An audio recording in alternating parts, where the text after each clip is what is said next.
तो रेंज का ये दोनों क्वेश्चन करिए फटाफट, ठीक है, ए और बी पार्ट।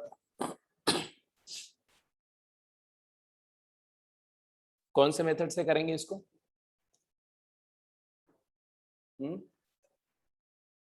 तो मेथड आपने किया था, कौन से मेथड से करना चाहिए? इन्वर्जन मेथड से करेंगे, ठीक है, करिए।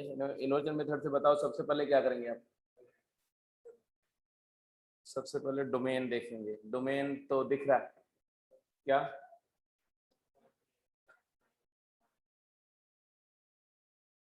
Very correct. इसका मतलब है कि डिनोमिनेटर जो है उसमें रियल रूट्स हैं, फैक्टर हो रहा है। तो ऑब्वियस ही बात है कि आपने उसको मेंशन कर दिया कि ये expression basically x plus 2 into x minus 1 है, न्यूमरेटर है ना, बोलो। और डिनोमिनेटर क्या है? x plus 2 into x plus 3 है। तो आपने बोला कि इसका डोमेन है all real except -2 and -3, agreed? बोलो। ओके, इसमें कुछ और बात दिख रही है? कुछ और बात ये दिख रही है कि x प्लस 2 फैक्टर कॉमन है, तो that factor can be cancelled, but it can be cancelled only because x is not equal to -2। तो अगर मैं इसको कैंसिल कर दूं तो ये फंक्शन चेंज हो जाएगा। अब ये वो फंक्शन नहीं रहेगा जो अभी है। क्या बन जाएगा? मान लो न्यू फंक्शन आ रहा है gx, वो क्या होगा? वो बन जाएगा x minus 1 upon x plus 3। ये जो न्यू फंक्शन है gx और ये जो ओल्ड फंक्शन था fx, दोनों में क्या सिमिलैरिटी और क्या डिफरेंस है? तो सबसे पहला डिफरेंस तो डोमेन का है। डोमेन इसका क्या है? All real except -3। मतलब ये fx जैसा ही है, सिर्फ एक पॉइंट पर डिफरेंट है। कौन से पॉइंट पर? -2। -2 पर ये डिफाइंड है, where as the original function -2 पर अनडिफाइंड है। तो can I say that fx is equal to gx if x belongs to all real except -2 and -3। अगर इस डोमेन में बात करी जाए, इस डोमेन में, तो fx फंक्शन और gx फंक्शन सेम है। अगर डोमेन fx वाला डोमेन ले लिया जाए तो, बट gx का अपना नेचुरल डोमेन लेंगे तो एक पॉइंट एक्स्ट्रा आ जाएगा उसमें, मतलब एक आउटपुट ये एक्स्ट्रा क्रिएट करेगा। कौन सा आउटपुट? g of -2।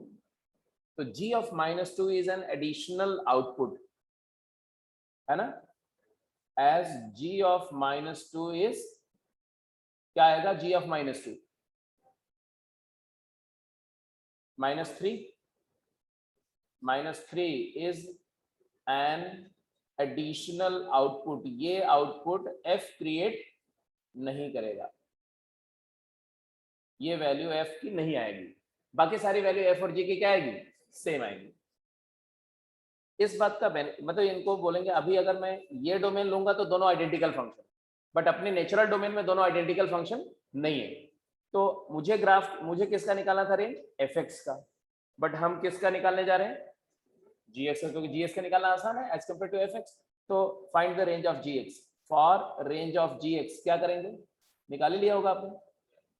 gx का रेंज निकालने के लिए क्या करेंगे भाई, बोलो। आप ले लेंगे y is equal to x minus 1 upon x plus 3, cross multiply करेंगे, x y plus 3y is equal to x minus 1, आ जाएगा x times y minus 1 is equal to -1 minus 3y। x क्या आ जाएगा? 1 plus 3y upon 1 minus y आया। तो x to be defined, y क्या नहीं होना चाहिए? y is not equal to 1, y is not equal to 1। इसका मतलब है कि रेंज ऑफ gx आया कि नहीं आया? क्या आया? जल्दी बोलो, रेंज ऑफ जी क्या आया, ऑल रियल एक्सेप्ट 1, तो what will be the range of F, therefore the range of F क्या होगा, तो एफ का रेंज और जी का रेंज में क्या फर्क है, जी एक्स की रेंज में वो आउटपुट भी आ चुका है जिसको हम बोल रहे हैं जी ऑफ -2, तो वो जी ऑफ -2 इसमें से क्या करना पड़ेगा, हटाना पड़ेगा, है ना, डिफरेंस लेना पड़ेगा सेट का, जी ऑफ -2 मतलब रेंज ऑफ जी तो ऑल रियल एक्सेप्ट 1 है और उसमें से एक और आउटपुट चला जाएगा -3, तो ये हो गया तुम्हारा एफ का रेंज हो गया। सभी बच्चों को समझ में आ गई बात की नहीं? अब यहाँ पर एक थोड़ा सा नोट आपके लिए,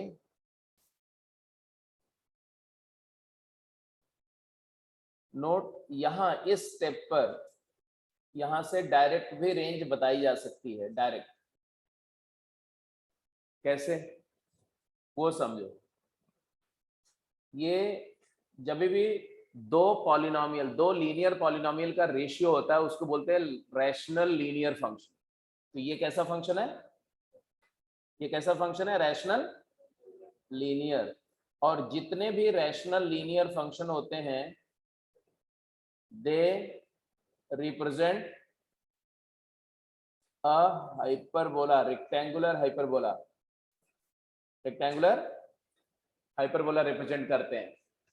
कैसे, मैं थोड़ा सा समझा रहा हूं, एक जनरल केस लेके समझा रहा हूं। मान लो एक फंक्शन है y is equal to a x plus b upon c x plus d. ये देखो, ये अभी जो डिस्कशन मैं कर रहा हूं ये आप बहुत सारे केसेस के लिए आपका एकदम वर्बल आंसर आएगा अगर आप इसको याद रखोगे तो, समझो और याद भी रखो उसको, ठीक है। तो इसको आप ऐसा लिख दो, ए कॉमन ले लो, a by c into c x plus d minus d plus b, वही है न्यूमरेटर, वही है कि डिफरेंट है, जल्दी बोलो। वही है, डी और माइनस डी कैंसिल कर दो, सी एक्स ए एक्स प्लस बी। आप समझ ही गए होगे कैसा मैंने क्यों लिखा, नहीं समझे तो भी कोई बात नहीं है। A by c time c x plus d divided by c x plus d, तो कांस्टेंट ए बाई सी अलग हो गया, है कि नहीं। प्लस क्या आया, plus b c minus a D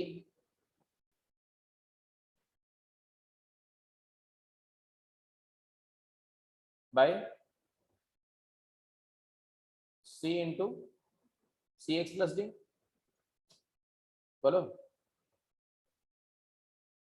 यही है कि कुछ अलग, जल्दी बोलो।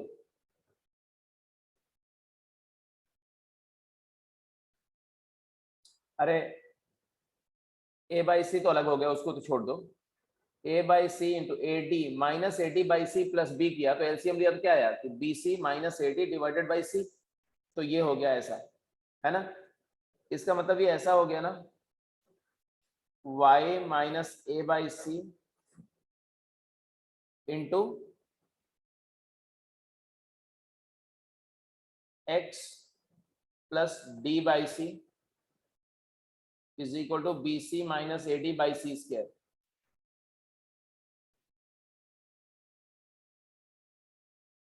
और अगर ओरिजिन शिफ्ट कर दो ए बाई सी मतलब minus d by c comma a by c पर, तो ये एक x y equal to c square type का केस हो जाएगा।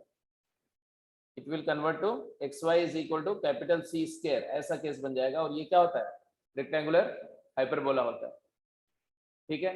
और रेक्टेंगुलर हाइपरबोला इसका जो बेसिकली एक्सेस होगा वो कुछ एसिम्पटोट जिसको बोलते हैं, एक्सेस नहीं एसिम्पटोट, इसका एसिम्पटोट कैसा होगा वो मैं बता रहा हूँ।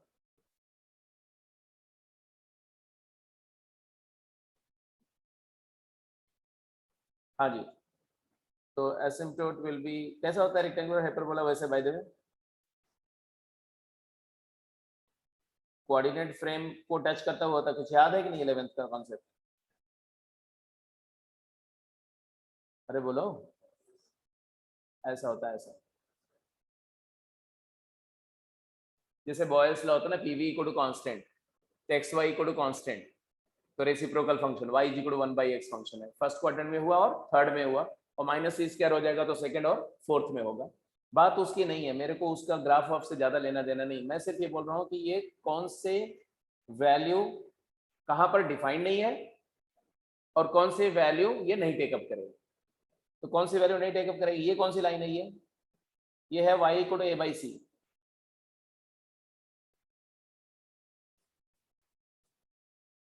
और ये कौन सी लाइन है, x equal to minus d by c. ये दो वैल्यू ये टेकअप नहीं कर रहा है। इस बात को हम डायरेक्ट भी पता कर सकते थे।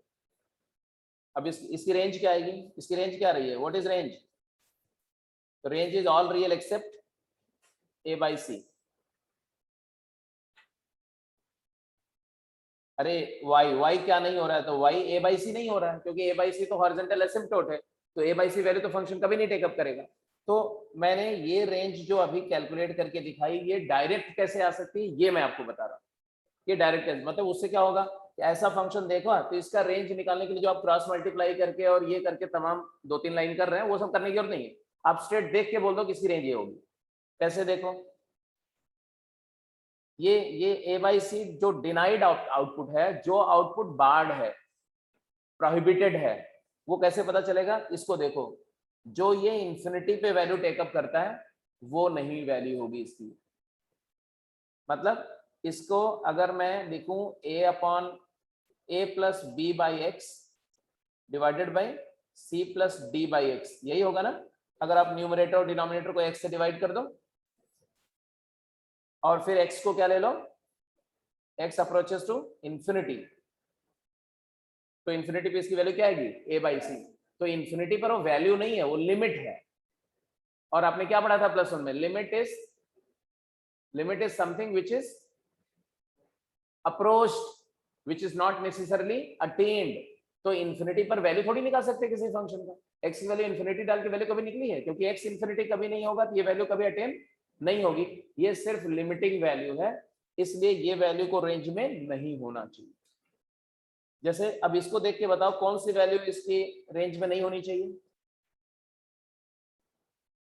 तो लीडिंग कोएफिशिएंट का रेशियो 1,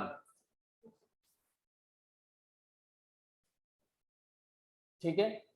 और कैसे आया, ऊपर नीचे x से डिवाइड कर दो, न्यूमरेटर और डिनोमिनेटर को x से डिवाइड कर दो, तो आपको पता चल जाएगा इसकी रेंज में क्या नहीं होगा। बात समझ में आ गई कि नहीं। तो अब जैसे देखो, अब जैसे मिस्टर करण कुछ पूछ रहे हैं, देखो इनका क्वेश्चन भी पूछ लो, देख लो। बोल रहे हैं कि माइनस डी बाई सी को रेंज में क्यों नहीं लिया। अरे भाई minus d by c x की वैल्यू है, रेंज में वाई की वैल्यू आती है। Minus d by c domain में नहीं होगा, ठीक है, वो डोमेन से हटेगा, रेंज से थोड़ी हटेगा। तो I hope now it is clear. अच्छा दूसरी बात, अब एक क्वेश्चन मैं इसी तरह से दे रहा हूं, जरा ये जो सीखा है इससे डायरेक्ट आंसर करो, ठीक है। जैसे मान लो अगर मैंने फंक्शन दिया y इज इक्वल टू, ऐसे लिख रहा हूं मैं, 2x minus 3 over x plus 4 divided by 4x minus 2 into x plus 4, इसका रेंज क्या होगा, इसका रेंज क्या होगा, जल्दी बोलो। तो आप सबसे पहले बोलेंगे कि भाई ऐसा है कि ये इसका इक्विवेलेंट फंक्शन जो होगा, इसका जो आइडेंटिकल फंक्शन तो नहीं बोलेंगे, इक्विवेलेंट फंक्शन क्या होगा, जब x प्लस 4 कैंसिल करेंगे तो क्या आएगा, 2x minus 3 upon 4x minus 2, agreed. इसकी रेंज निकालो, इसकी रेंज क्या होगी, इसकी रेंज होगी all real except 1/2, very done, 1/2। और इसके अलावा एक वैल्यू और मिसिंग होगी, कौन सी, जो डोमेन यहां रिस्ट्रिक्ट हुआ क्या, -4, -4 पर इसका आउटपुट निकालो। अरे ये फंक्शन f(x) है और ये जो इक्विवेलेंट फंक्शन लिखा है ये क्या है, g(x) है, तो g ऑफ -4 भी हटाना पड़ेगा ना आपको। हाँ तो आंसर आ गया ऑल रियल एक्सेप्ट, जल्दी बोलो, हाफ एंड 11/, हाँ 18 जी ऑफ -4 निकाला, -4 तो आ गया, हाँ बिल्कुल सही बोल रहे हो, 11/18। ठीक है, तो you can work out so fast, इतनी जल्दी से आंसर आप कर सकते हैं अगर आपको कंसेप्ट पता होता है। और ये लीनियर रैशनल फंक्शन 25% टाइम में आपके सामने दिखेगा क्वेश्चन करते समय, हेयर एंड देयर, कभी किसी क्वेश्चन में मिक्स होकर दिखेगा, कहीं पर 2 फंक्शन 3 फंक्शन को, एक ये वाला भी होगा, तो ये काफी फ्रीक्वेंटली अकरिंग फंक्शन होगा। ए हो गया, बी की बात करो।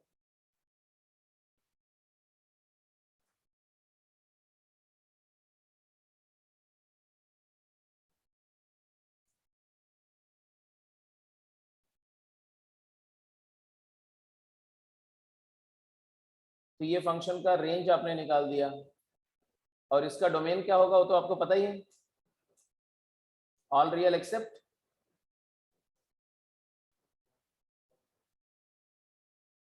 Half and -4। अरे ये वाले फंक्शन का ओरिजिनल जो फंक्शन लिखा मैंने 1/2 एन, तो ये डोमेन है और ये रेंज है, ये रेंज है और ये डोमेन। बी पार्ट का आंसर करो, बी पार्ट। इसमें भी कोई फैक्टर है क्या? इसमें कोई कॉमन फैक्टर नहीं है, क्यों? क्योंकि डिनोमिनेटर क्या है, d लेस देन 0, तो फैक्टराइजेशन का कोई मतलब नहीं। तो इसको तो आप ओरिजिनल तरीके से करेंगे क्या, सीधे सीधे क्रॉस मल्टीप्लाई करके।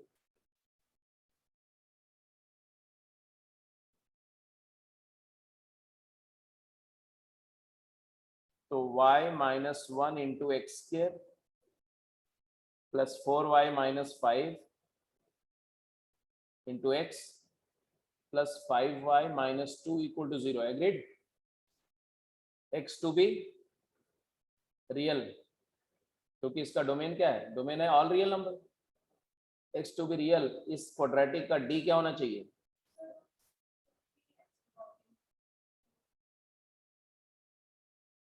अच्छा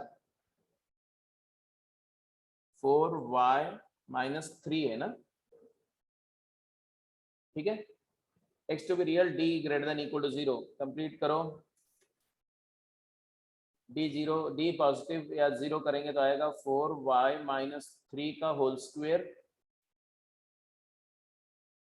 -4 times y -1 into 5y -2 is greater than equal to 0। अब इस क्वाड्रेटिक इनइक्वालिटी को सॉल्व करना है जी, तो 16y square plus 9 minus 24y -4 times 5y square -7y plus 2 -4y square 28 -24 plus 4y plus 1 greater than equal to 0 आया। तो इसको देख करके क्या नजर आ रहा है आपको, 4y square -4y -1 is less than equal to 0। इसका d क्या है, d पॉजिटिव है, तो दोनों रूट निकाल के फटाफट आंसर बता दो, जल्दी बताओ।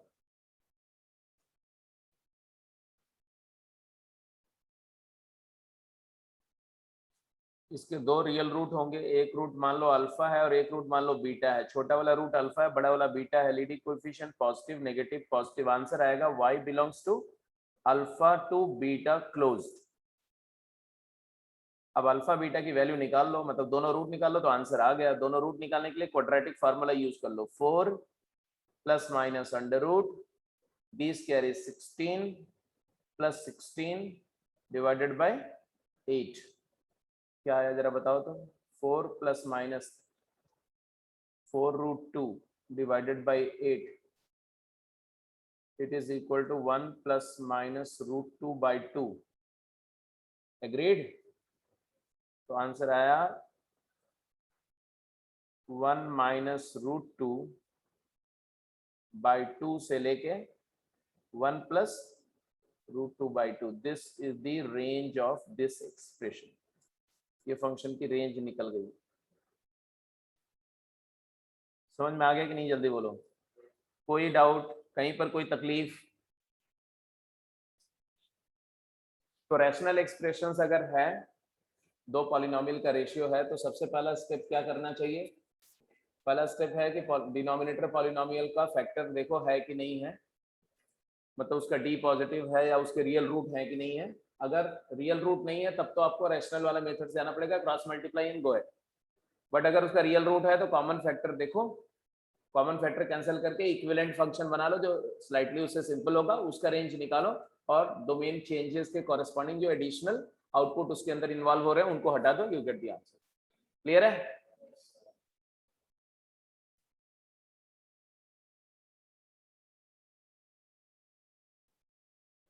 दूसरा मेथड आपको क्या बताया था, याद है ना? Composition method. कंपोजिशन मेथड में क्या क्या करते हैं? सबसे पहले डोमेन निकालते हैं, उसके बाद हम गिवन फंक्शन को कंपोनेंट फंक्शन में कंपोज करते हुए लिखते हैं कि वो किन किन छोटे छोटे कंपोनेंट फंक्शन से कंपोज करके बना हुआ है, तो उसके कंपोजिशन को आइडेंटिफाई करते हैं। जैसे हमें कंपोनेंट फंक्शन मिल जाते हैं सारे, जैसे मिल गया y equal f of g of h x, ऐसा कुछ मिल गया, तो जो कंपोनेंट फंक्शन है उनका मोनोटोनिक नेचर पता करते हैं कि वो कब इंक्रीज कर रहे हैं और कब किस इंटरवल में इंक्रीजिंग और किस इंटरवल में डिक्रीजिंग है। और उसके बाद डोमेन से स्टार्ट करते हैं, जैसे अगर एफ इंक्रीजिंग है, एफ जी इंक्रीजिंग है, एफ डिक्रीजिंग और एच डिक्रीजिंग है फॉर इंस्टेंस, तो हम स्टार्ट करेंगे डोमेन से और फिर एक्स के ऊपर पहले क्या ऑपरेट होगा, जी। अब जी ऑपरेट करते हैं उसमें जी का मोनोटोनिक नेचर एक्स के डोमेन में कैसा है उसके बेसिस पर हम इनइक्वालिटी को ऑपरेट करेंगे। इंक्रीजिंग है तो नहीं चेंज होगा, डिक्रीजिंग है तो रिवर्स हो जाएगा। उसके बाद में जो जी एक्स का रेंज आ जाएगा कि जी एक्स यहाँ से यहाँ वेरी करेगा। अब उस इंटरवल में एफ, दूसरा वाला कंपोजिशन क्या, एफ, एफ का नेचर कैसा है उस इंटरवल में, इंक्रीजिंग है तो इनइक्वालिटी नहीं चेंज होगी, डिक्रीजिंग है तो रिवर्स हो जाएगी, तो एफ जी एक्स की रेंज पता चल जाएगी। फिर एफ जी एक्स के ऊपर क्या ऑपरेट करना है, एच, तो उसके मोनोटोनिक नेचर के कॉरेस्पॉन्डिंग तीसरी वाली इनइक्वालिटी ऑपरेट करेंगे। We keep on operating the inequalities, applying the functions and get the final answer. जैसे जी तुम्हारा क्या था, इंक्रीजिंग, तो g alpha less than equal to g x less than g beta हो गया। एफ क्या था, डिक्रीजिंग, तो इनइक्वालिटी रिवर्स हो गई। फिर एच क्या था, डिक्रीजिंग, तो इनइक्वालिटी फिर से रिवर्स हो गई एंड फाइनल आंसर आ गया। लेकिन ये तभी होगा जब जो इंटरवल में कॉरेस्पॉन्डिंग फंक्शन का इनपुट लाई कर रहा है वो इंटरवल में वो थ्रू आउट इंक्रीजिंग या डिक्रीजिंग हो। अगर मान लो ऐसा हो, इंटरवल दिया 2 1 से 10, बट 1 से 6 में इंक्रीज कर रहा है और 6 के बाद डिक्रीज कर रहा है, तब आपको स्प्लिट करना पड़ेगा, बीच में दो पार्ट करने पड़ेंगे, आधे के लिए अलग इनइक्वालिटी ऑपरेट होगी और आधे के लिए तो कॉरेस्पॉन्डिंग इंटरवल के हिसाब से ब्रेक करना पड़ेगा। तो ऐसे क्वेश्चन अभी आपको कम मिलेंगे, बट जब आप मैक्सिमम मिनिमम वगैरह कर लेंगे, डिफरेंशियल कैलकुलस हो जाएगा, तब आप वो सब भी आपको करना पड़ेगा। तो जैसे एक दो क्वेश्चंस को हम करते हैं, जैसे मान लो ये क्वेश्चन है दो और हमें इन दोनों का आंसर निकालना है, ऑल्दो आप आंसर डायरेक्ट भी निकाल सकते हो, इनवर्स मेथड से भी निकाल सकते हो और कंपोजिशन से भी निकाल सकते हो। तो अभी हम कंपोजिशन से निकालेंगे और इनवर्स से आंसर चेक करेंगे। मतलब आपको मैं नहीं बताऊंगा आंसर क्या है, कंपोजिशन से आंसर निकालो और इनवर्स मेथड से निकाल के चेक करो, वेरीफाई करो कि तुम्हारा आंसर सही है कि नहीं।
आ गया?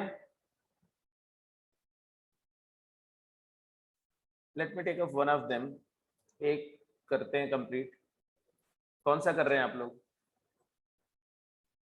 फर्स्ट? कुछ लोगों ने आंसर निकाल दिया, क्या क्या आंसर है वैसे? ठीक है, कौन से मेथड से किया? कंपोजिशन से।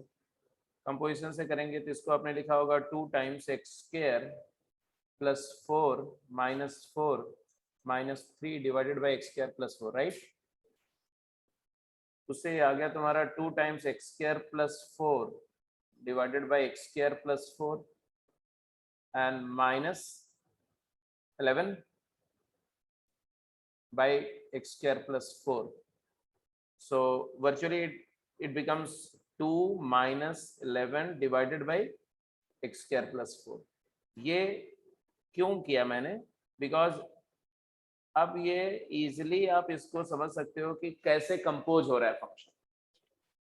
ठीक है, पहले x का x से x स्क्वायर प्लस 4 बना मान लो, ठीक है, फिर उसका रेसिप्रोकल फंक्शन लगा, फिर माइनस 11x और फिर 2 ऐड हुआ, ऐसा। अब ये सारे फंक्शन का नेचर आप जानते हो तो शुरू हो जाओ। डोमेन इसका क्या है? तो डोमेन तो क्लियर है कि पहले भी डोमेन क्या था? All real number. अभी भी डोमेन क्या? All real number. तो आप एक्स स्क्वायर प्लस 4 से स्टार्ट करो, एक्स बिलोंग्स टू रियल है ना, एक्स माइनस इन्फिनिटी से इन्फिनिटी है, तो एक्स स्क्वायर कहां से कहां तक वेरी करेगा? हाँ,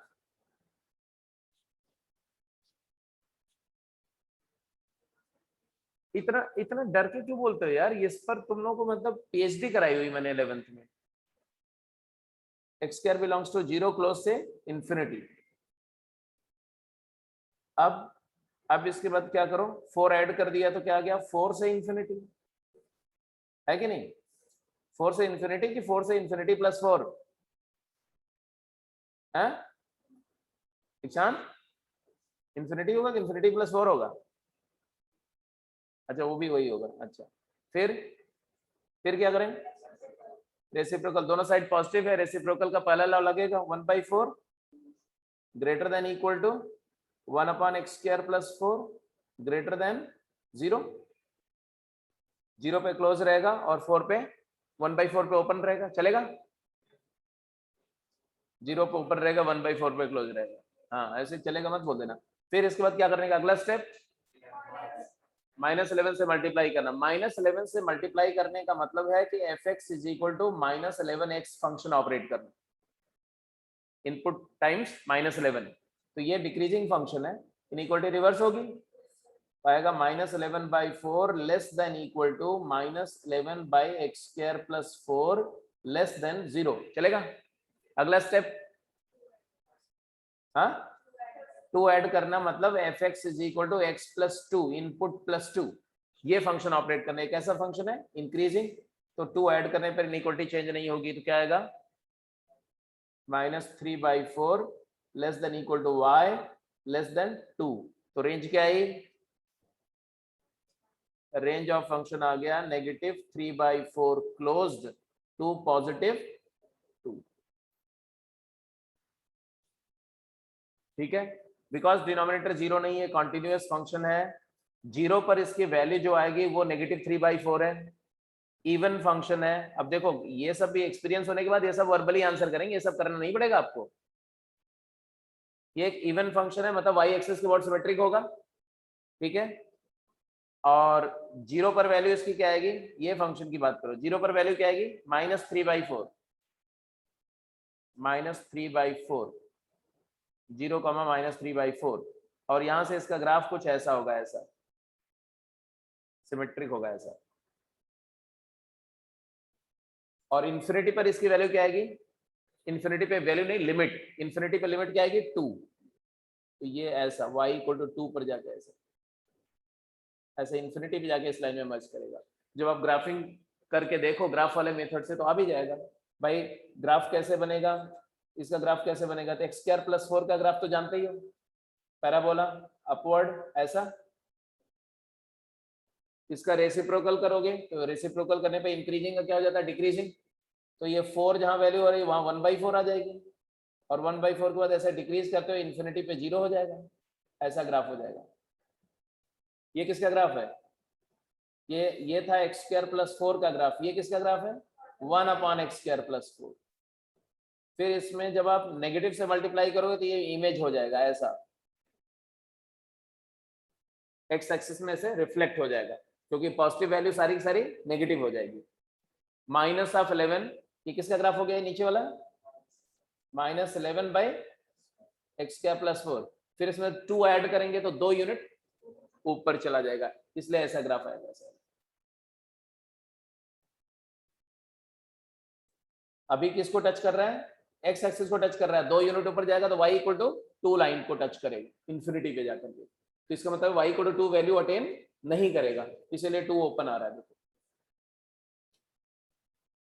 तो in order to just make that those decisions, in order to understand process in this way, you need to learn about graphical transformations, graph कैसे बिहेव करता है। तो वो वहां तक पहुंचना है, इसे जल्दी लिखो फटाफट। तो बी पार्ट पे जाओ जल्दी।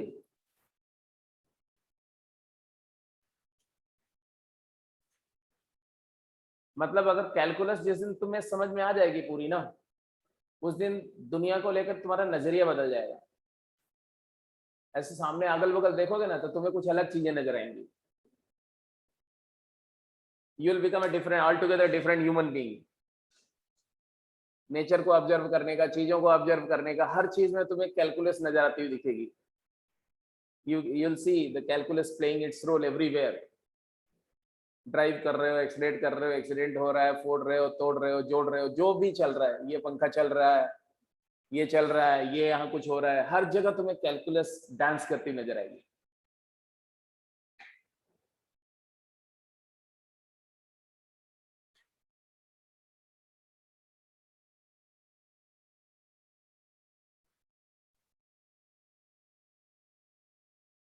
B part.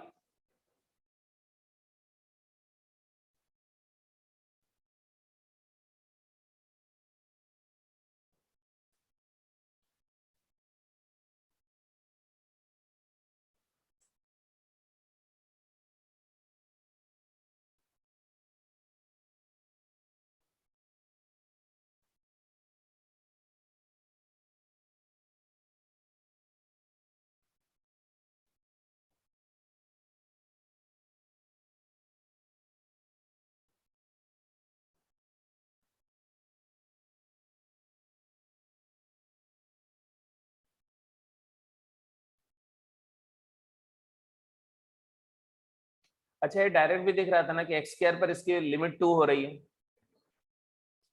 है ना। इसको क्रॉस मल्टीप्लाई करके इन्वर्जन वाले मेथड से भी आंसर फटाक से जल्दी से आ जाएगा, और वही आंसर आएगा जो आपने निकाला, आ जाएगा ना। इसको क्या किया बोलो? x-2 + 1/x-2 - x लिख दिया। क्या नजर आएगी?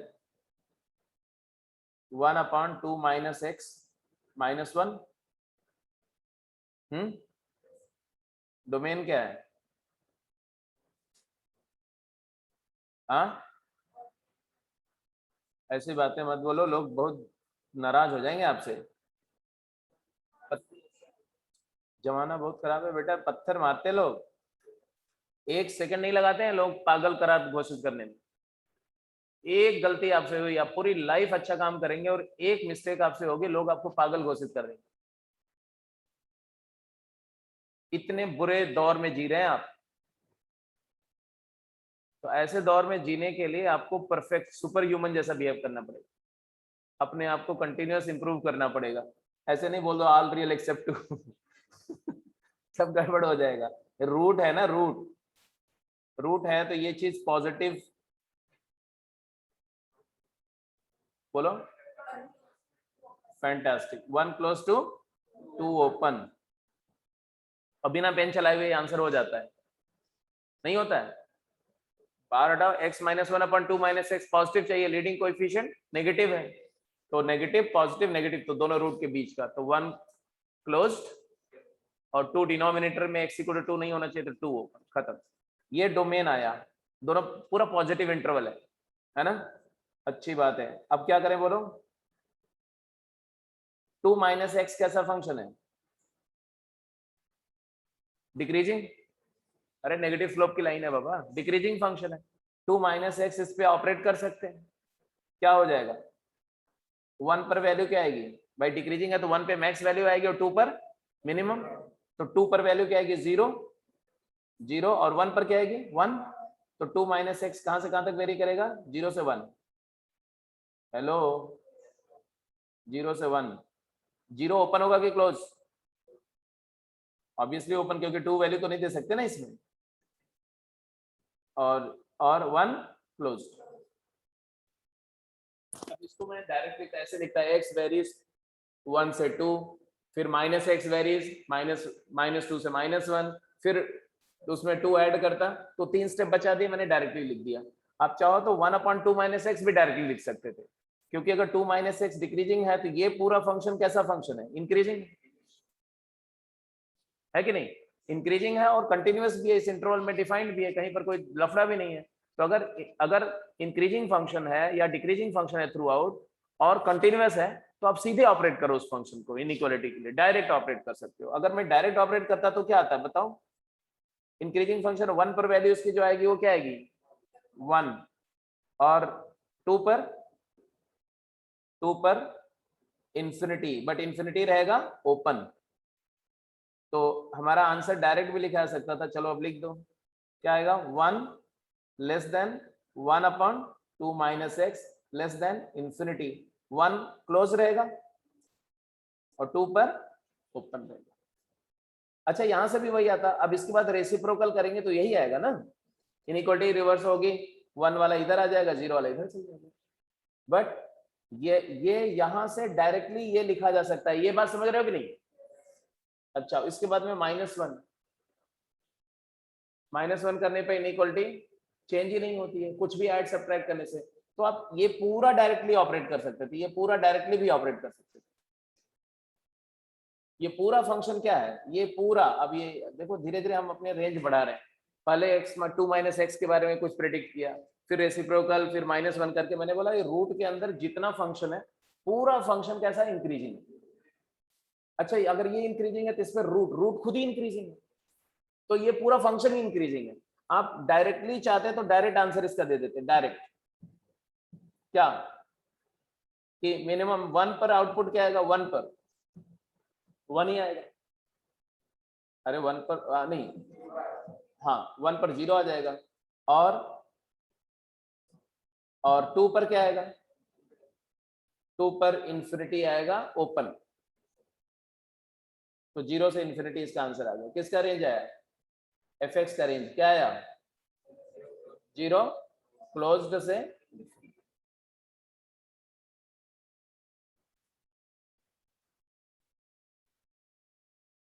ठीक है जी, क्लियर है, चलो अच्छी बात है।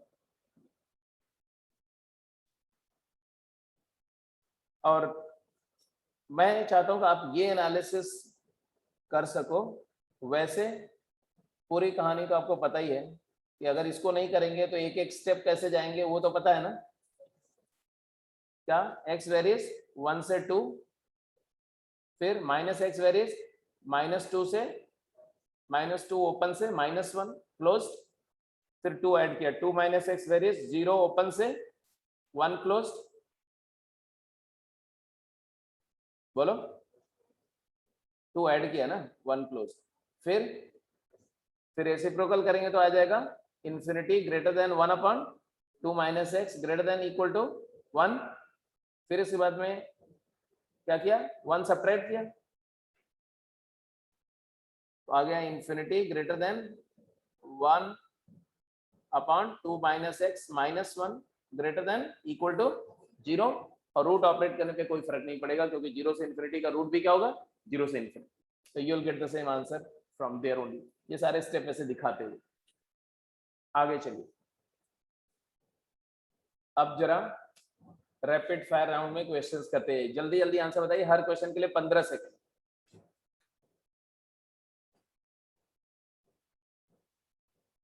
हाँ जी, इंक्रीजिंग होगा तो भी डायरेक्टली लिख सकते हैं, डिक्रीजिंग फंक्शन होगा तो भी डायरेक्टली लिख सकते हैं। फर्क सिर्फ इतना होगा कि इंक्रीजिंग फंक्शन मिनिमम इनपुट पे मिनिमम आउटपुट और मैक्सिमम इनपुट पे मैक्सिमम आउटपुट देगा, बट डिक्रीजिंग उल्टा हो जाएगा।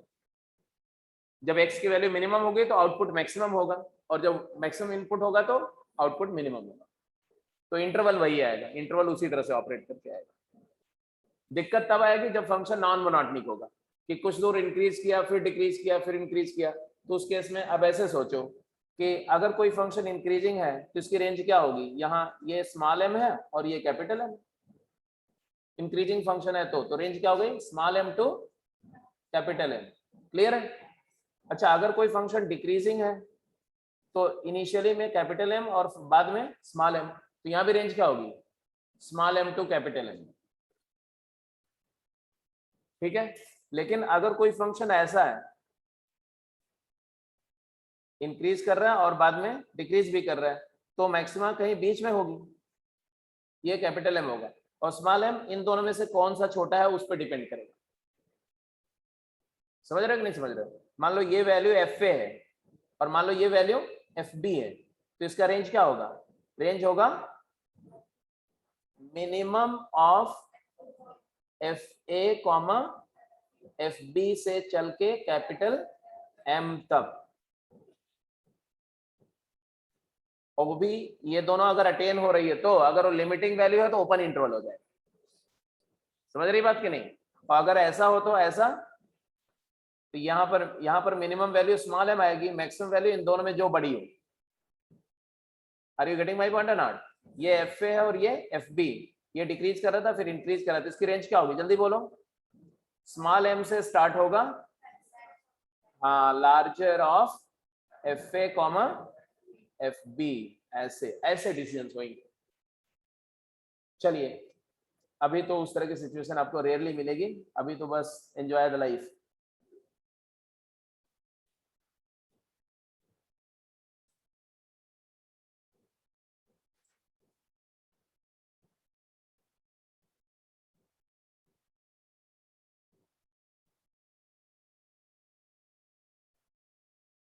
अच्छा, जिस दिन डोमेन का क्लास लिया था उस दिन डोमेन पर कई सारी प्रॉब्लम मैंने दी थी, स्क्रीनशॉट शेयर किए थे कि नहीं? मुझे लग रहा है कि मैंने किया था, हाँ किया था ना, और उसको तुम लोग चुपचाप इग्नोर मार गए, नहीं किया था? चलो तब तो तुम्हें बहाना मिल गया।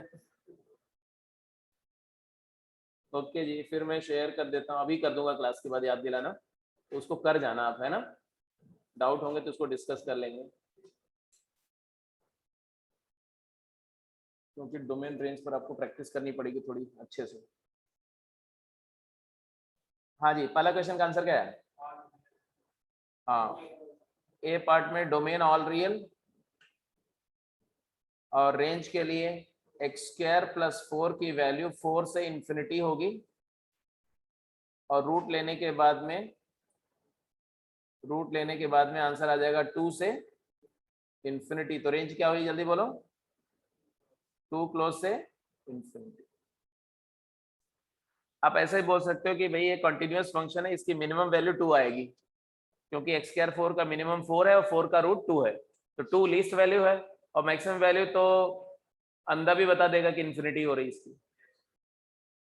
और इंटरमीडिएट वैल्यू थ्योरम क्या बोलता है कि अगर कोई फंक्शन कंटिन्यूअस है तो मिनिमा से मैक्सिमा तक सारी वैल्यू, एक्सट्रीम वैल्यू थ्योरम से बोल दो कि इसका रेंज होगा 2 से इंफिनिटी। ये हो गया। बी, वर्बली बोलो, ऐसे पेन मत चलाओ।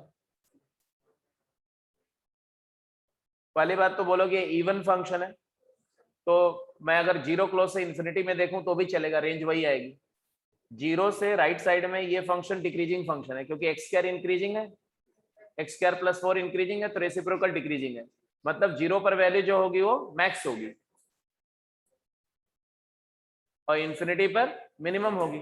0 पर वैल्यू क्या है 1/4, इंफिनिटी पे क्या है 0, लिमिट है वो 0। इसका रेंज आ गया क्या, बी पार्ट का रेंज क्या आया 1/4, 0 ओपन से 1/4 क्लोज, ये रेंज आ गया, रेंज। और डोमेन क्या आएगा ऑल रियल। तो जब मैंने बोला कि 15 सेकंड, तो 15 सेकंड मतलब मैं 2 गुना ज्यादा टाइम बता के बोलता हूँ।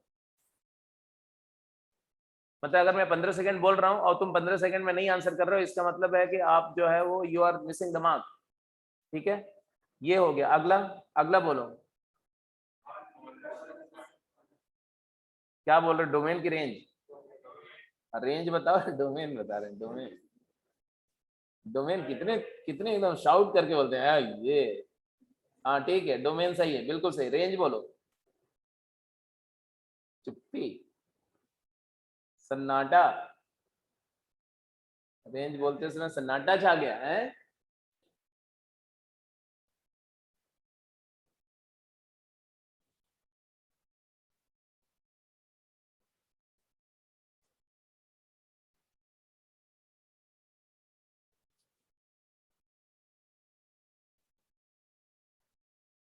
कैसे निकालेंगे रेंज, पहले बताओ।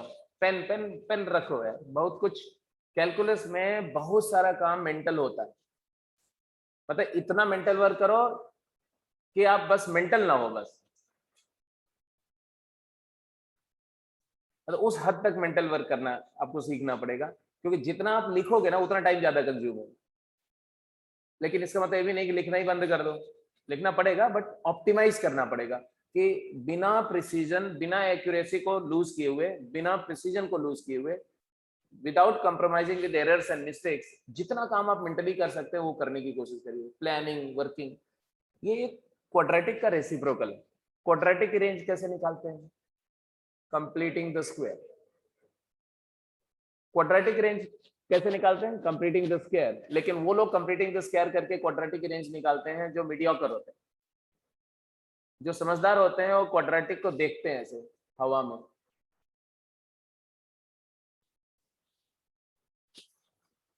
ऐसे देखते हैं, या तो ऐसा होगा या तो ऐसा होगा। ये कैसा होगा? ऐसा होगा। ऐसा होगा तो upper limit infinity, lower limit vertex, vertex का y coord minus d by four, या माइनस डी बाई फोर जो करते हैं वो भी मीडियोकर होते हैं, क्योंकि वर्टेक्स दोनों रूट के मिडिल में होता है। अगर दोनों रूट मुझे दिख रहे हैं तो मैं माइनस डी बाई फोर क्यों करूंगा? दोनों रूट का एवरेज मीन पर वैल्यू निकाल लूंगा। तो 1 और 5 का मीन क्या होता है? 3। 3 पर जो वैल्यू है वही मिनिमम वैल्यू है। 3 पर वैल्यू निकालने के लिए do you need to put your pen down? You need not to pen down, you have to pen up. Pen up करके बताओ क्या आएगा 3 पर value? 3 minus 1 2, 3 minus 5 minus 2 minus 4। Minus 4 value है किसकी? डिनोमिनेटर फंक्शन का रेंज है -4 से इंफिनिटी। -4 से -4 से इंफिनिटी। अब -4 से इंफिनिटी का रेसिप्रोकल क्या होता है? माइनस इंफिनिटी टू -1/4 यूनियन 0 से इंफिनिटी। तो रेंज कैसे लिखेंगे? तो ऐसे लिखेंगे, x minus 1 into x minus 5 belongs to -4 से इंफिनिटी -4 क्लोज्ड। अब ये नेगेटिव है और ये पॉजिटिव है, second law of reciprocal use होगा, है ना? तो क्या आएगा? क्या आएगा? y belongs to minus infinity से -1/4 क्लोज्ड यूनियन 0 ओपन से infinity. What is second law of reciprocal? x belongs to a to b, a is negative and b is positive. Opposite sign अगर है तो इसको हम ब्रेक करते हैं, a less than equal to x less than 0 और 0 less than x less than equal to b। क्योंकि 0 पर फंक्शन डिफाइन नहीं होगा रेसिप्रोकल, तो 0 हम डोमेन में से डिलीट मारते हैं।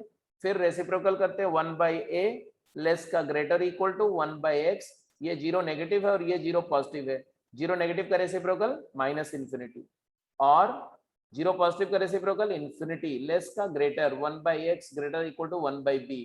आगे आंसर की नहीं, 1/x belongs to minus infinity to 1/a union 1/b से infinity. This is what to be used here. ये आंसर आ गया। बात समझ में आई कि नहीं?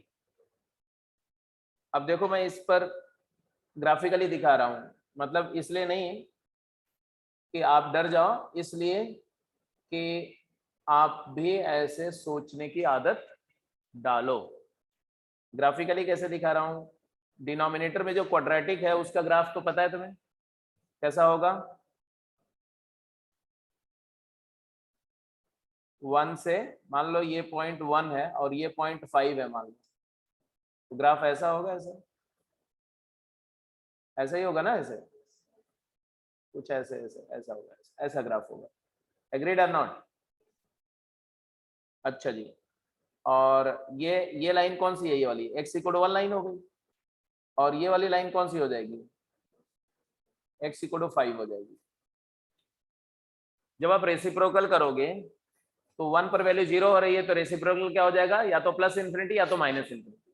वो डिपेंड करता है कि 0 किधर से जा रहा है। पॉजिटिव साइड से 0 आ रहा है तो प्लस इन्फिनिटी हो जाएगा रेसिप्रोकल, और नेगेटिव से 0 हो रही वैल्यू तो माइनस इन्फिनिटी। 0 पॉजिटिव का प्लस इन्फिनिटी, 0 नेगेटिव का माइनस इन्फिनिटी। दूसरा रूल, रेसिप्रोकल करने पे ऑर्डर रिवर्स हो जाता है, इंक्रीजिंग है तो क्या हो जाएगा? डिक्रीजिंग।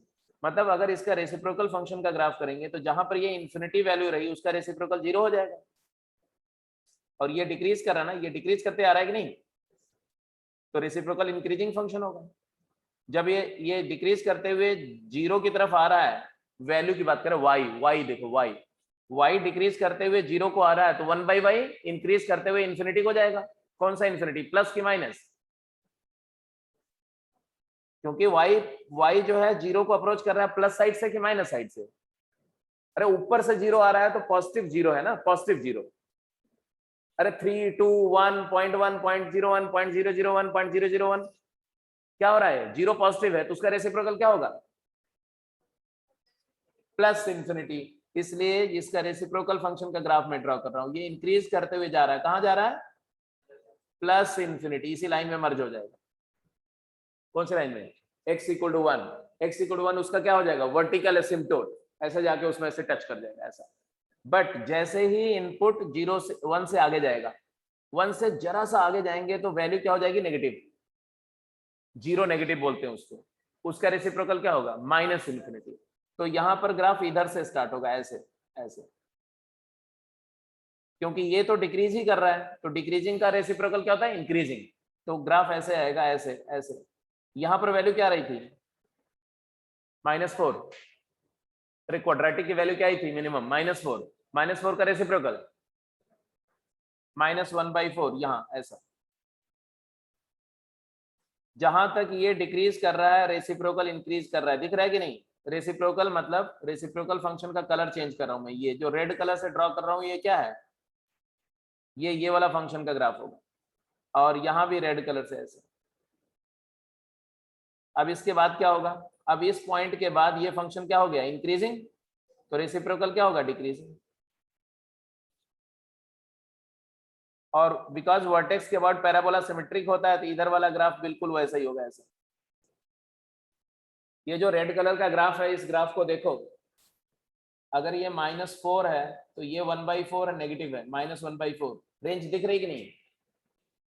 किसी भी ग्राफ पर रेंज के लिए y कोऑर्डिनेट देखते हैं, तो y क्या है? -इन्फिनिटी से, ऐसे समझो, ऐसे पहले तो गया 0 से, पहले वो इन्फिनिटी गया, फिर इन्फिनिटी पे डिसअपियर हुआ तो -इन्फिनिटी पे प्रकट हुआ, फिर -इन्फिनिटी से उड़ते हुए फिर -1/4 गया, फिर वापस -इन्फिनिटी गया, फिर -इन्फिनिटी पे डिसअपियर होकर के इन्फिनिटी पे प्रकट हुआ, फिर वहां से ऐसे डिक्रीज करते हुए वापस 0 आ गया। तो this is the story of this function. और इसमें मैंने कुछ नहीं यूज किया, सिर्फ मैंने रेसिप्रोकल का कॉन्सेप्ट यूज किया, बस रेसिप्रोकल का कॉन्सेप्ट और लॉ ऑफ रेसिप्रोकल। ठीक है, हटा दें इसको, बोलो अगला पार्ट पे जाओ। डी और ई,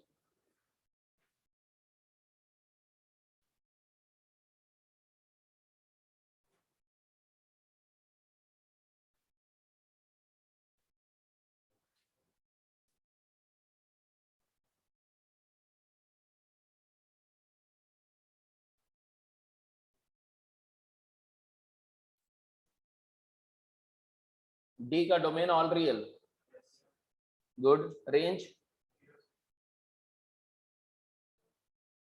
डोमेन ऑल रियल तो रेंज भी ऑल रियल। x + 8 की वैल्यू -इन्फिनिटी से इन्फिनिटी कुछ भी हो सकती है, क्योंकि अगर x -इन्फिनिटी से इन्फिनिटी है तो x + 8 भी -इन्फिनिटी से इन्फिनिटी है। और इसका क्यूब रूट ले रहे हैं, तो cube root of minus infinity will be minus infinity और cube root of infinity will be infinity, क्योंकि क्यूब रूट कैसा फंक्शन है, इंक्रीजिंग फंक्शन है। माइनस इन्फिनिटी पे वैल्यू क्या आएगी, माइनस इन्फिनिटी, प्लस इन्फिनिटी पे क्या आएगी, प्लस इन्फिनिटी। तो इसका क्या आया, डोमेन इज ऑल रियल और रेंज भी ऑल रियल है, it is domain and it is range as well. इसकी बात बताओ, e part all real except, very correct. Domain क्या है इसका, ऑल रियल एक्सेप्ट 0, क्योंकि x 0 नहीं होना चाहिए, क्यूब रूट है, ऑड रूट है, और रेंज भी वही होगी। रेंज वही क्यों होगी, क्योंकि अगर आप x बोलोगे माइनस इन्फिनिटी से infinity but not equal to 0, तो क्यूब रूट ऑफ x क्या होगा, क्यूब रूट कैसा फंक्शन होता है, इंक्रीजिंग। कैसे पता चला, y is equal to x की power 1/3, y prime is equal to 1/3 x की पावर -2/3, दैट इज 1/3 x की पावर 2/3। तो x कोई भी नंबर हो उसका क्यूब रूट लेंगे, पॉजिटिव का पॉजिटिव, नेगेटिव का नेगेटिव, बट स्क्वायर करने के बाद क्या हो जाएगा, पॉजिटिव। डेरिवेटिव पॉजिटिव है, ये कैसा फंक्शन है, इंक्रीजिंग फंक्शन। इंक्रीजिंग फंक्शन है तो order change, minus infinity less than infinity, और बट x का 1/3 नॉट इक्वल टू 0। हो गया खत्म। अब रेसिप्रोकल करेंगे, रेसिप्रोकल करेंगे तो क्या आएगा, माइनस इन्फिनिटी से इसका रेसिप्रोकल 0 ओपन यूनियन, इसका रेसिप्रोकल 0 से इन्फिनिटी। तो यहाँ पे ऑल रियल एक्सेप्ट 0 आएगा। और वैसे भी 0 कब होगा भाई, 0 कोई भी p/q का 0 होना, p को 0 होना पड़ेगा। p 0 हो सकता है, 1 कभी 0 हो सकता है, नहीं हो सकता। तो 0 को टेंड करेगी वैल्यू कब, जब डिनोमिनेटर बहुत बड़ा हो जाएगा। कितना बड़ा हो जाएगा डिनोमिनेटर, कितना बड़ा, इनफिनाइट तो होगा नहीं, होगा क्या infinite, nothing can become equal to infinity, it can only approach, and if denominator approaches to infinity then reciprocal will approach to 0, it will not be exactly 0। तो इसलिए 0 मिसिंग है, बाकी सब कुछ है। It will take छोटी से छोटी value, whatever smaller value you can imagine, वो वैल्यू ये टेकअप करेगा, बट 0 दैट्स सिंपल। तो ये हो गया। इसके बाद ये सेकंड क्वेश्चन का आंसर कर दो और फिर मैं थोड़ा सा डाउट आपका देख लूं। डाउट में तुम्हारे थोड़ा सा नहीं, बहुत सारे डाउट हैं, बहुत ढेर सारे डाउट पूछे हैं आपने, और वो है गेम 4, 5, 6 पे।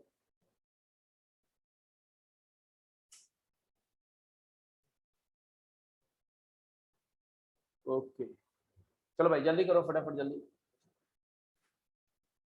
fx है, gx है, fx का डोमेन क्या है,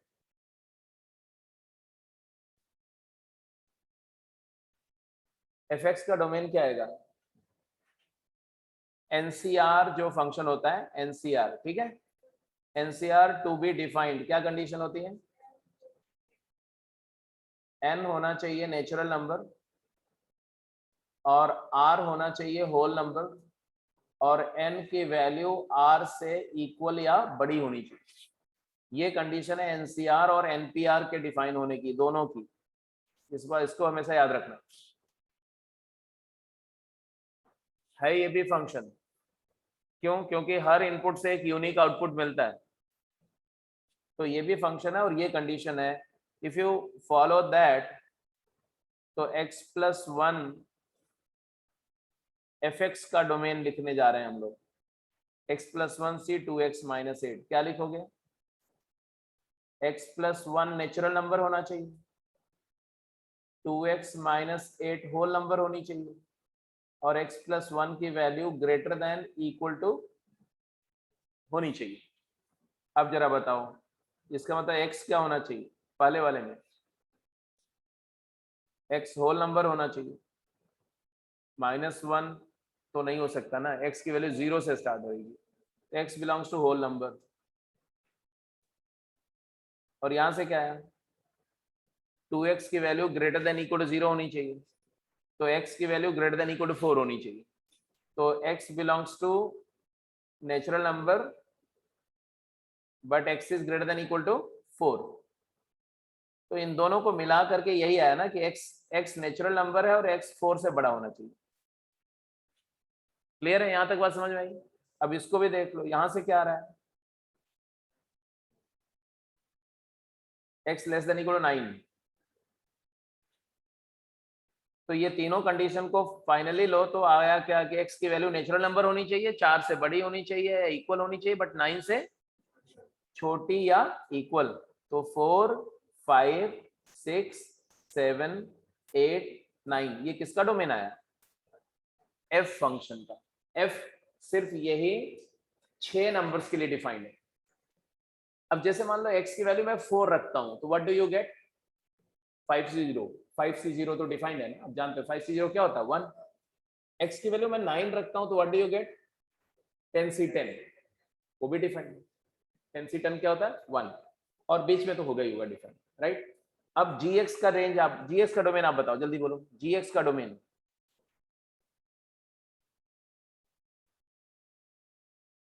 बोलो।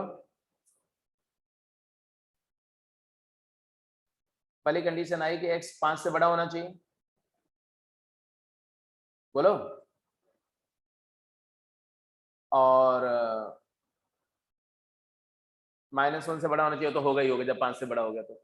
और ये इससे बड़ा होना चाहिए, तो 2x - 8 की value greater than equal to x + 1 होनी चाहिए। तो यहाँ से क्या आया? x is greater than equal to 9। जी, this is very interesting. x greater than equal to 9 आ गया, मतलब इसका डोमेन क्या आएगा? d of g 9, 10, 11 on and on and on. ठीक है। अब मुझे बताओ कि fx और gx का प्रोडक्ट hx का डोमेन क्या होगा? डोमेन ऑफ hx तो ये हो जाएगा तुम्हारा df intersection dg, and therefore ये क्या आ गया? 9 ओनली। तो जो फंक्शन की बात हमें करी जा रही है वो फंक्शन सिर्फ एक इनपुट के लिए डिफाइंड है, कौन सा? 9 ओनली। तो डोमेन आ गया क्या? डोमेन ऑफ h क्या आ गया? डोमेन ऑफ h आ गया 9, सिंगलटन 9। तो रेंज ऑफ h क्या आ गया? मैंने बताया था कि जब domain finite number of discrete element हो तो वैल्यू पुट पुट करके रेंज निकल जाएगी। तो 9 पुट करो और आंसर बताओ। रेंज होगा f9 into g9। What is f9? f9 क्या आएगा? 10c10 1। और g9 क्या आएगा?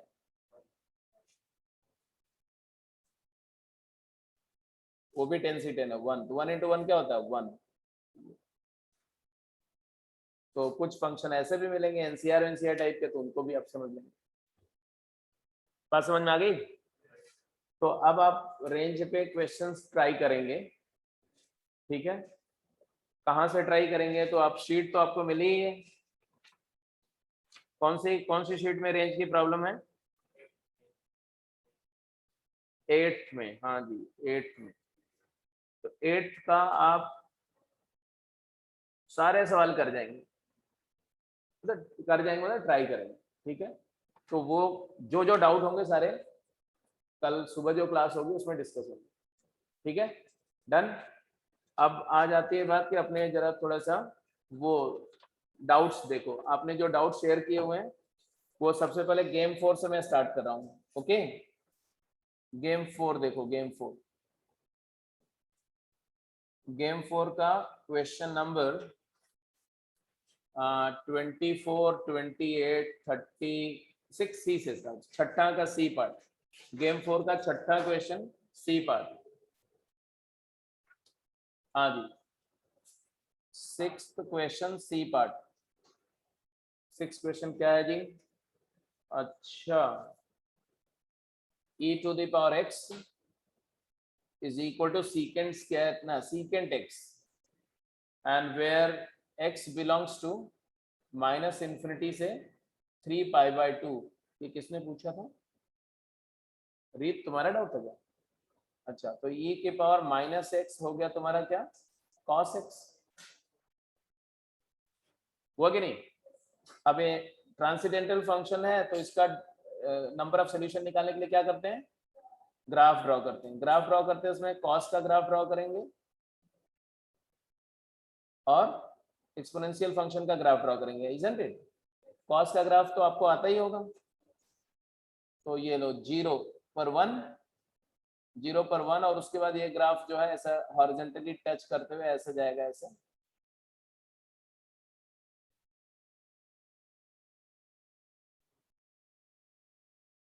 ऐसे जाएगा। बोलो भाई, ऐसे कुछ होगा। और e raise to the power minus x एक डिक्रीजिंग फंक्शन है, क्योंकि 1/e की पावर x है ना। 0 पर वैल्यू क्या होगी? 1, लेकिन ये डिक्रीज करेगा और 0 पर इसका स्लोप जो है वो स्लोप होगा 0 पर -1।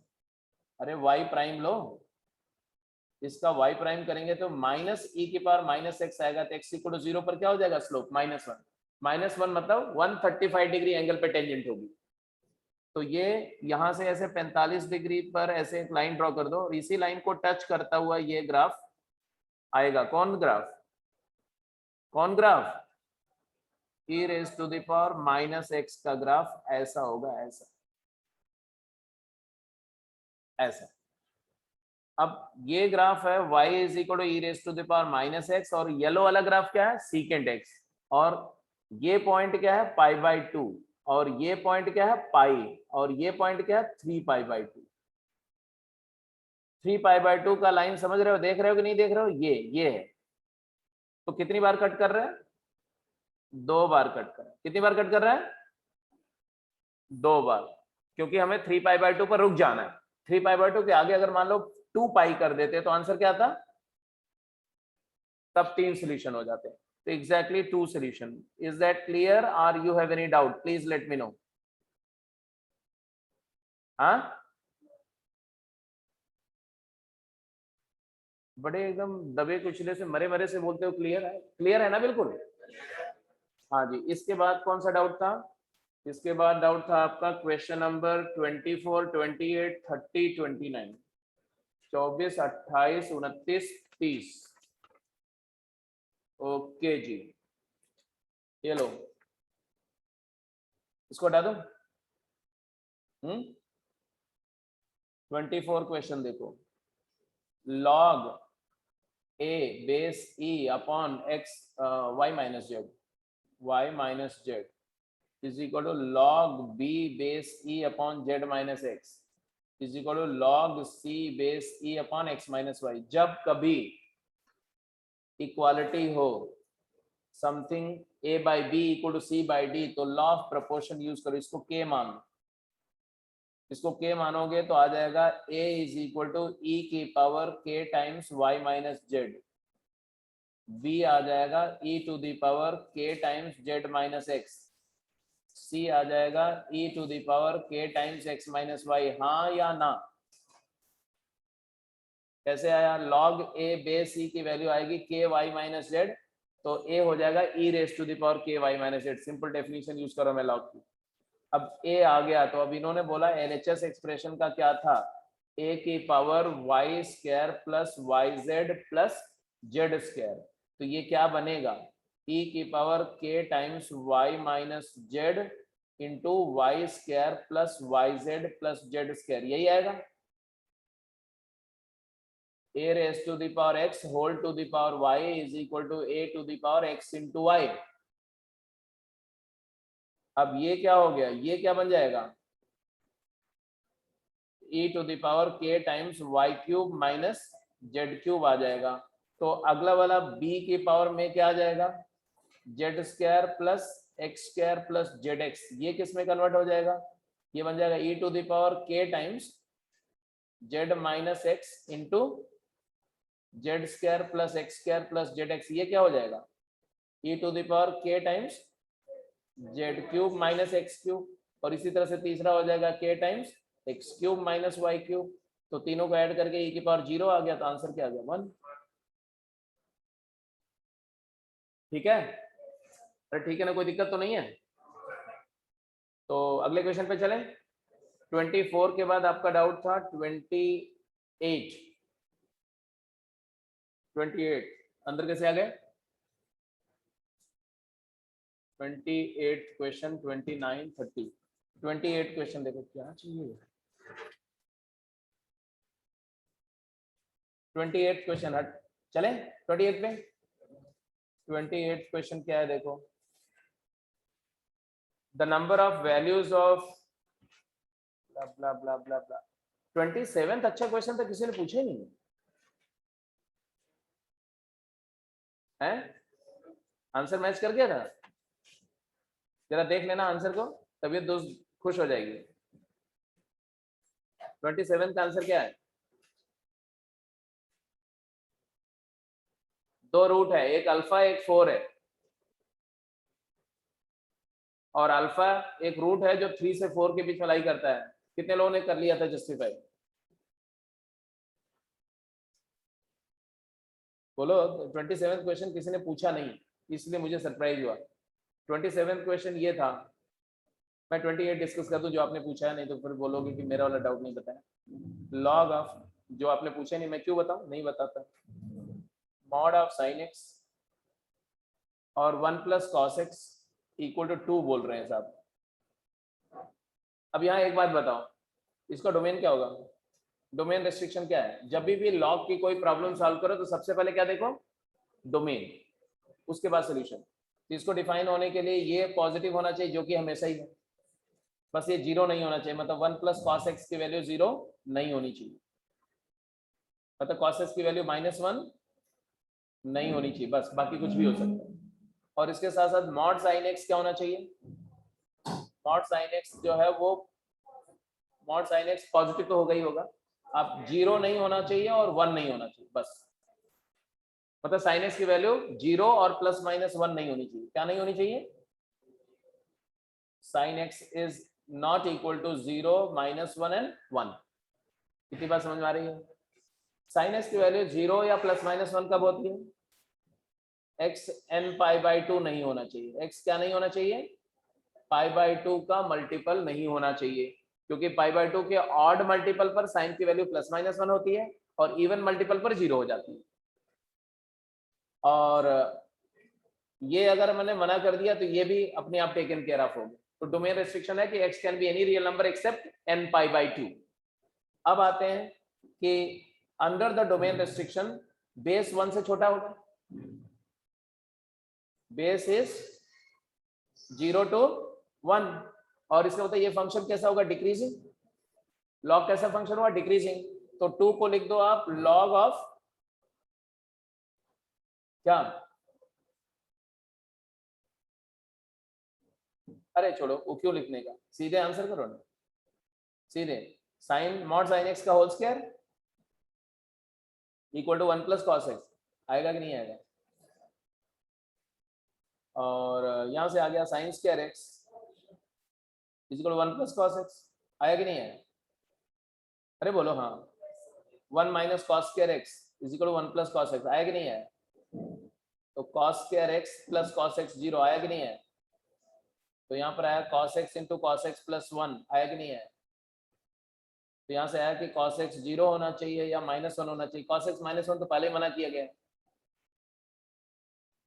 अरे डोमेन में ही नहीं है। तो cos x 0 होना चाहिए। cos x 0 कब होता है? ऑड मल्टीपल π/2, वो सब मना है, सब प्रोहिबिटेड है, इसमें से कुछ नहीं हो सकता। आंसर क्या है? No solution.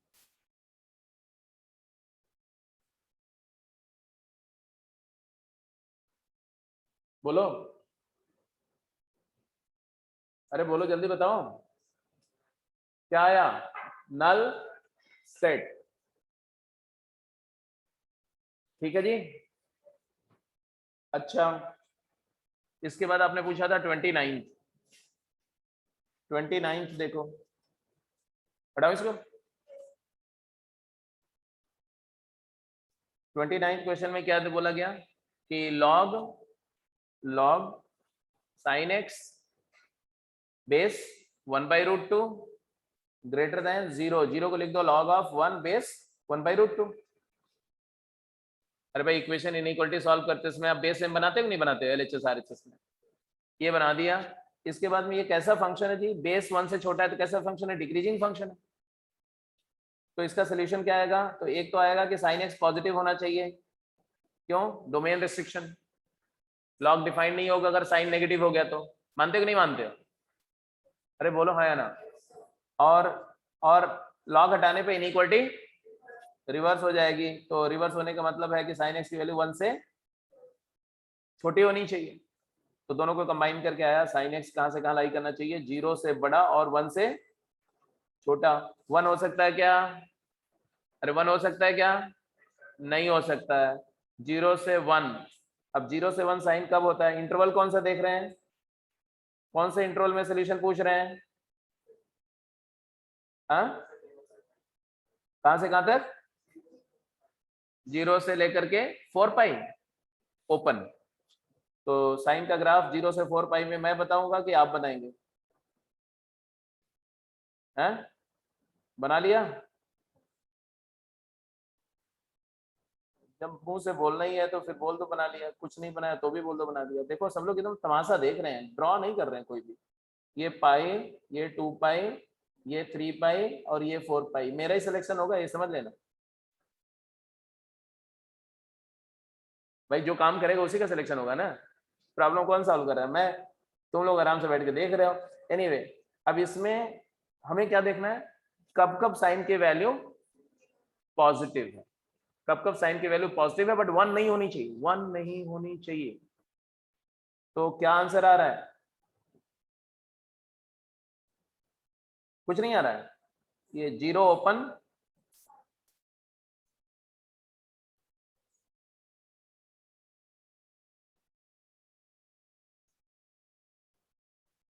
यही आ रहा है।